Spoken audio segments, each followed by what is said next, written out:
With all due respect, sometimes no respect is due.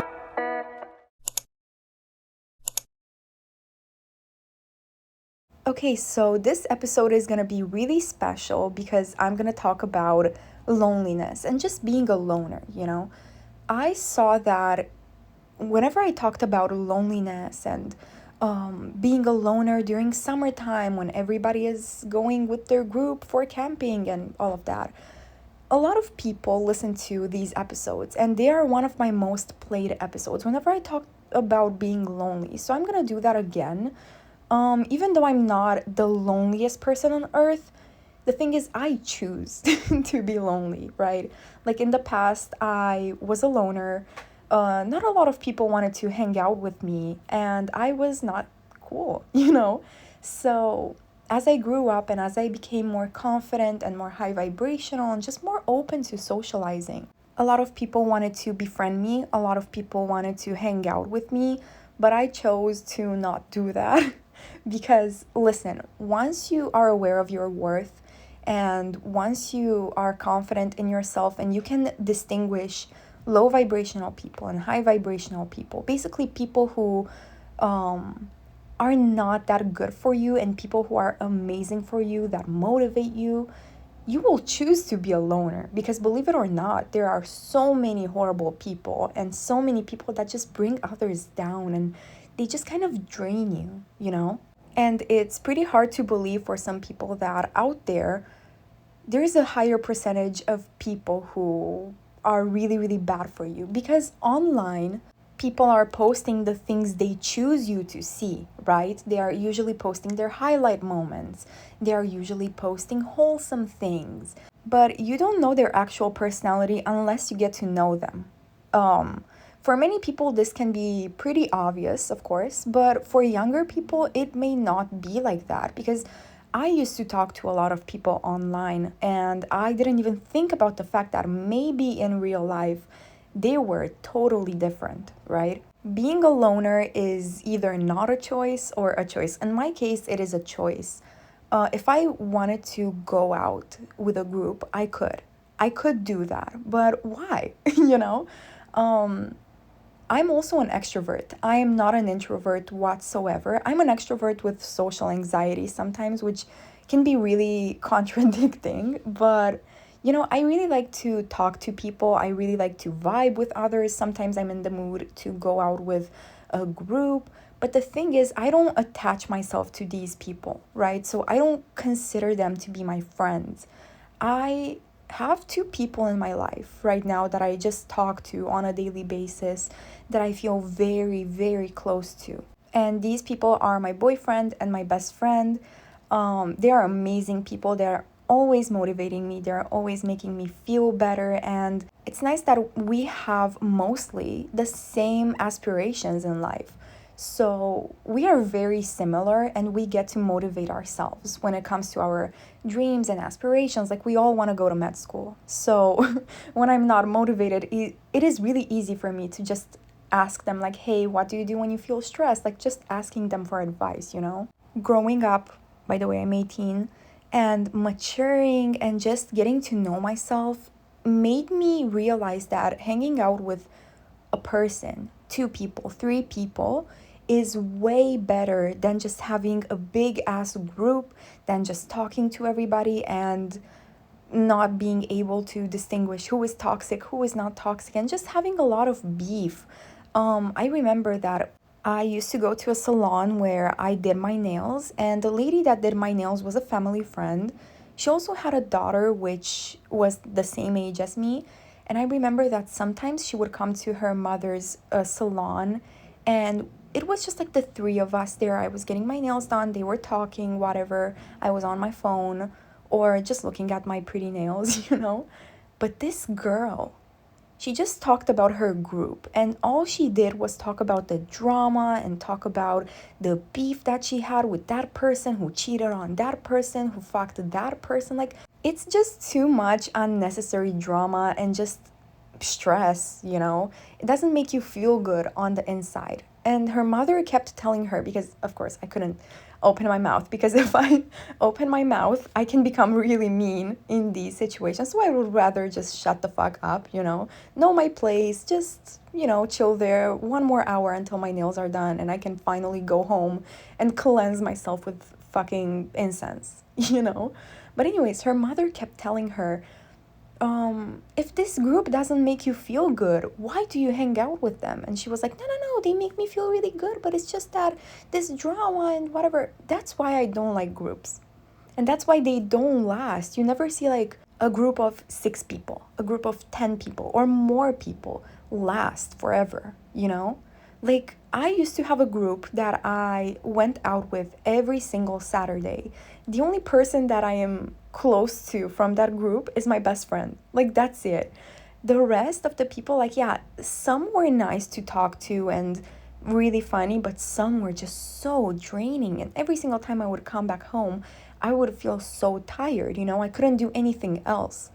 Now, after I go out with my boyfriend or my best friend, I go back home, I take a bath, I study, like, I still have motivation to keep, doing what I do. But when I go out with people who drain me or groups, I just instantly come home. I don't even take my makeup off and I just go to bed because I'm so fucking tired. I just want to sleep. So if you ever find yourself being sad because you don't have a lot of people who you hang out with, literally you have to realize that it is so overrated to have a group. Like, I remember every single summer I would do like a bucket list, and I've been doing this since I was like 10, and this is a core memory of mine. That's why I love summer so much, right? But I used to whip out a piece of paper and just like write a huge ass list of the things that I wanted to do. And one of these things, which was on my bucket list until summer last year, was have a friend group. Like, that was my bucket list. My bucket list was to have a group, to always stay with them, to be really close with them, to go to parties, to go to the beach with them. But like, right now I'm at an age where I should be partying, right? I'm 18. I should go to the club. I should not care about my future that much, but I do, and I don't go partying that much. It's not that I don't like parties, it's just that it's such an overwhelming environment full of sketchy ass people. And when you go partying and you don't have a group and you just have like another girl next to you, like, if you're a girl and you just have your best friend there, you are not safe, trust me. Like, why would I want to put myself in that situation just to listen to that music or make a post on Instagram, like. But that has been my bucket list because I've been seeing a lot of like movies with friend groups and a lot of pictures with like aesthetic friend groups, which can be really appealing when you look at them, right? And when you consume this content over and over and over again, you will wish to have that, right? In order to make these lists, I would go on Pinterest and I would search like aesthetic summer, aesthetic group photos, aesthetic beach photos, whatever, because I wanted to kind of make a vision board of what I was going for and also have that as my source of inspiration to write my list. And that just made me feel really bad about myself because I was looking at the wrong photos. Right now, if you look at my manifestation board on Pinterest, it's literally just like nature, plants, incense, medicine, because I want to go to med school. But it's way more different than it used to be, right? When I was looking at Pinterest, when I was looking at these photos, I was looking at the most unrealistic photos ever and not even taking into consideration the fact that I am pretty young and I have strict parents, At 16, I was looking at pictures of road trips. Like, nobody has a car. And the only road trip that I could go on was with my mom or with my dad or with both of them. And because I was really unrealistic about these lists, they never turned out to happen. Like, I remember the disappointment from each end of the summer where I whipped out my list and I saw that I did nothing. But the thing is, I didn't do these things that were written down, but I did so many other things, that I wasn't grateful for.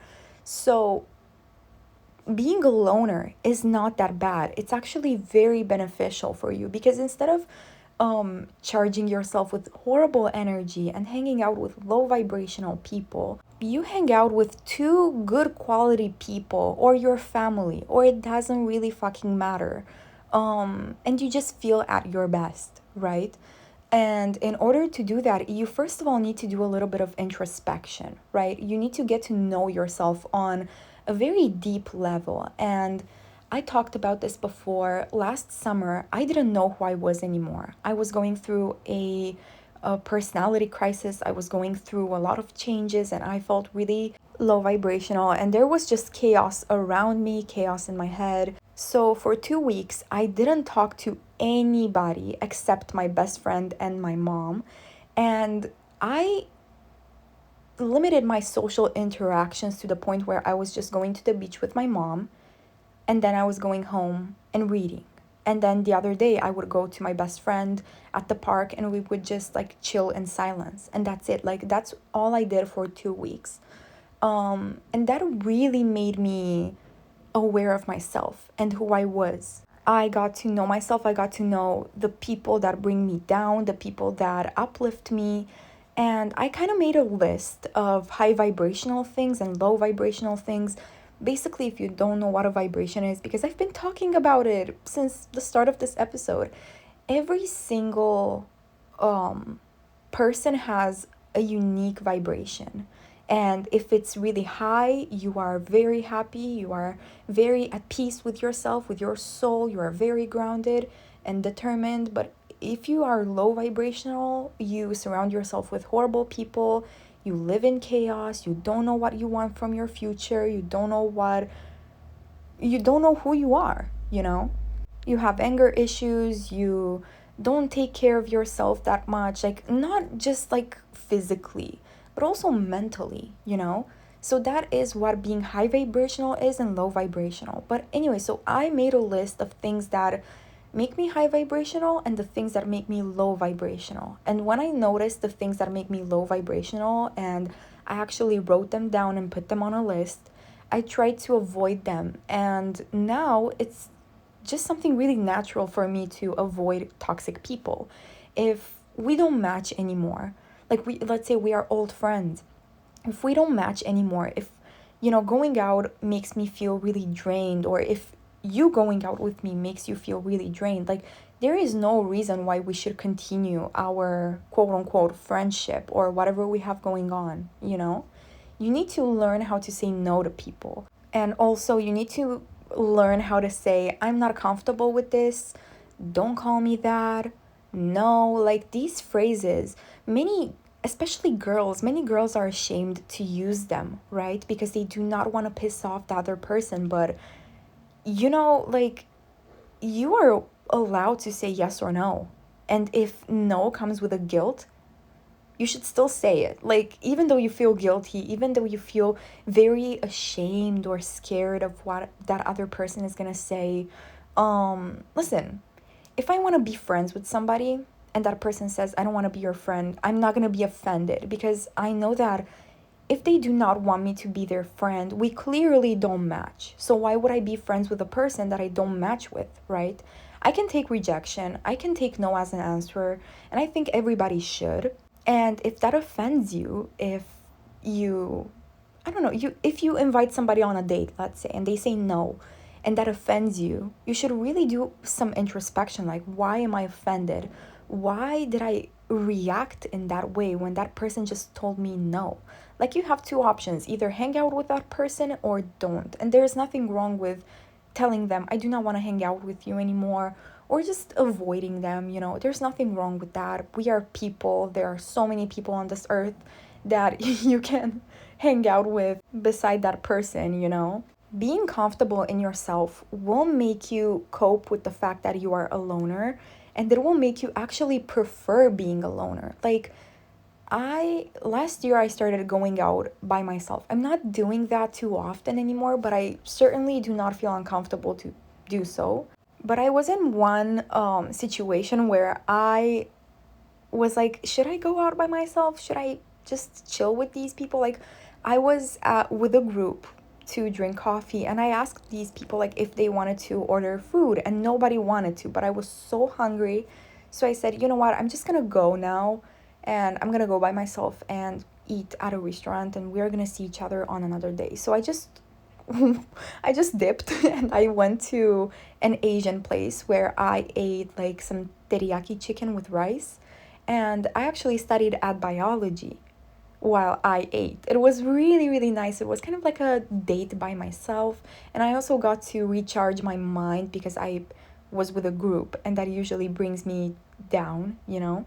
But I used to go out for coffees by myself. I used to go shopping by myself. I just used to do so many things by myself that I got really comfortable in who I was. And now, when somebody doesn't want to go shopping, I'm like, okay, so I just go out by myself, you know? Taking yourself out on dates is not awkward, it is not weird, it is literally normal to go by yourself like sometimes, and it also makes you feel very comfortable in who you are. Now, in order to meet good quality people, you need to be a good quality person, because if you're a toxic, I'm sorry, no. Like, if you are aware of the fact that you are a toxic person, you should not be asking for more. You know, if you're not willing to change, you should ask for toxic people just like you, you know? Like, I'm sorry, sis, but you need to acknowledge your toxicity level, your red flags, and how you react in certain situations. And if you notice that there are a lot of problems before having a friendship, before having a relationship, you should work on these things. And if you realize, okay, I may be toxic, um, that's a sign of intelligence, because a lot of toxic people, they do not even want to think about their toxicity level, and they don't even question it. It's like stupid people, you know? Basically, stupid people, they never ask themselves, am I stupid? If you ask yourself, am I stupid? I feel stupid, whatever, you are clearly intelligent. Trust me, you are clearly intelligent, because I've met some people that clearly didn't ask themselves these questions. Like, am I stupid? Am I toxic? Am I whatever? I met some people that just, they didn't want to think about that, you know? But you need to work on yourself, and you need to become high vibrational. And if you are high vibrational and if you are at peace with yourself, amazing, good quality people and opportunities are gonna come in your life without you even putting in some effort, you know?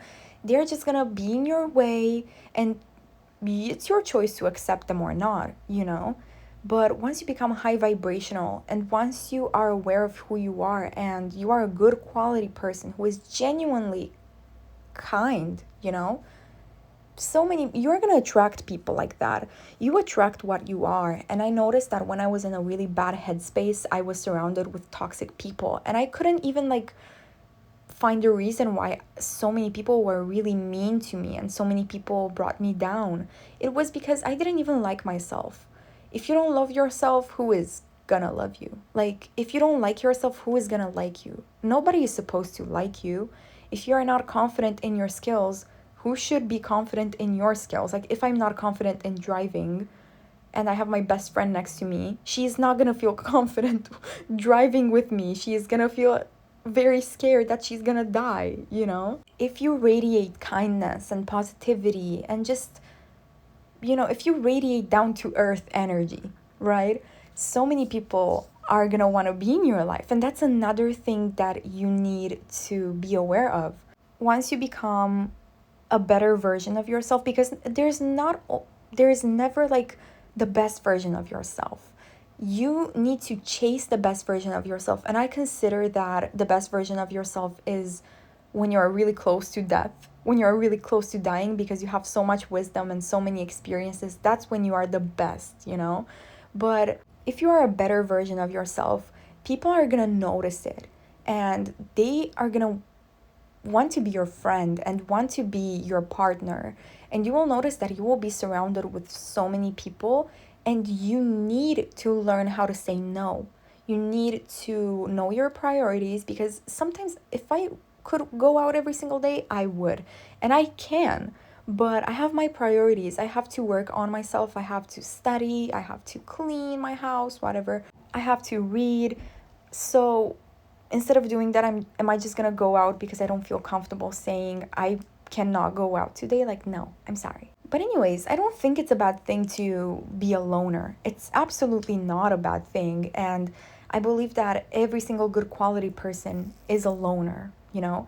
And also, another thing that you really need to think about before entering a group or before befriending somebody is that nothing lasts forever. Like, the group that you are with right now, it might feel like it's heaven on earth, but trust me, even friendships have a honeymoon phase where you feel like they are perfect, and then their mask cracks and you see their flaws and whatever.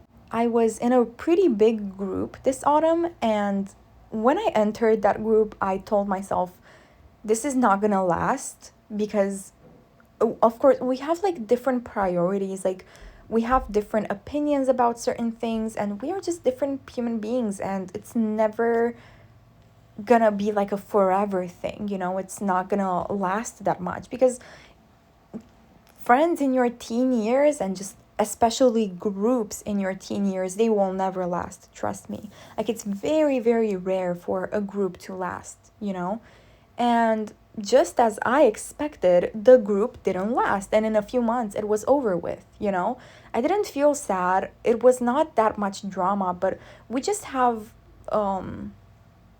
it didn't break off because of a fight, let's say, but more because of our aspirations. Like, me and my best friend were really motivated and we wanted to go to med school, but another guy in the group wanted to do drugs and not pursue anything, any passion, anything. He didn't give a shit about his future. So this was the dynamic of the group, right? And once we noticed, okay, this guy is doing his thing, he's doing drugs, like, no, we are not hanging out with him anymore. And the group just kind of fell apart, you know, because you cannot be you cannot be a successful person and hang out with a group of, I don't know, people who do not ask too much from life, you know? And it just kind of broke off naturally, which I'm not sad for. I'm not grieving, I'm not suffering over here, but I don't know, it was just kind of nature. I don't give a shit. Like, that's what your mentality should be when you enter a group. Like, yeah, you should care for people, but they were never my friends. I never called them my friends. They were just people I knew, people that I went out with, people that I talked to. So whatever. A lot of people use the word friend really loosely. Like, right now, I don't call people my friends. Like, they are just people that I talk to. Being a friend with somebody requires boundaries, and it requires effort from both parts. You know, people say 50-50. I say 100 and 100, because if I just put half the effort in and you put half the effort in, I'm sorry, but it's not gonna work. Anyways, so I think that's pretty much it for this episode, you know? I talked about loneliness, I talked about high vibrational people, I talked about introspection, getting to know yourself, my personal experiences. I think I talked about a lot of things, and I hope it helped you, and I hope you feel better in regards to your loneliness. If you are dealing with that, you really shouldn't blame yourself for it, and you really shouldn't feel sad about it, because being a loner is 100% better than being surrounded with toxic people. You know, my mom, she just has a friend. And when I was really small, I asked her, like, hey, why don't you have friends? And she told me, you will see when you grow up that people are shit. And she was so fucking honest. And it's true. It's facts. Like, why would I want to hang out with 10 people who make me feel bad, you know? So that's why I prefer being a loner, doing things by myself, or just doing things with people that I love. Anyways, I hope you guys liked this episode. I hope you guys like the new format. Make sure to check the video format of this episode. And also, another thing that I want to say is both the episode and the video format of the episode on YouTube are being uploaded at around the same time. So whenever you see a new episode, you can go and check out the episode on YouTube too. And yeah, that's pretty much it. I hope you guys had a good time. I hope you guys feel better from this episode. I hope you guys will implement some things in your life from this episode. And I will see you guys in the next one.